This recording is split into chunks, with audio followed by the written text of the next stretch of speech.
কি হয়েছে বলো তো? আসলে তোমার তলপেটে যে ব্যথাটা হচ্ছিল না, লাস্ট ইউএসজি রিপোর্টে তার কারণটা জানা গেছে। সিরিয়াস কিছু? আমাদের বাচ্চার অ্যাবনর্মাল গ্রোথ রয়েছে। ছিল আমি এগুলো কিছু বলতে চাইছিলাম না। নরমাল কি বলছো বলো তো? ডক্টর সিনহা তোমার সমস্ত রিপোর্ট, তোমার ইউএসজি রিপোর্ট সবগুলোই দেখেছেন। অন্য স্পেশালিস্ট ডক্টরদের সাথেও কনসাল্ট করেছেন, কিন্তু কিন্তু কি? আমাদের বাচ্চা অনেক অর্গান ঠিক মতো ডেভেলপ করেনি। আর লাং, স্পাইনাল কর্ড।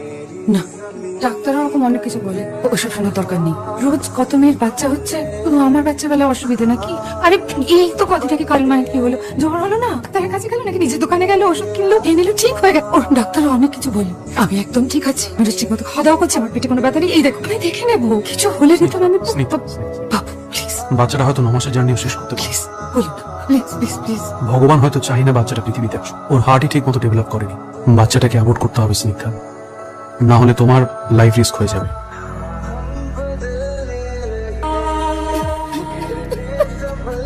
প্লিজ কিছু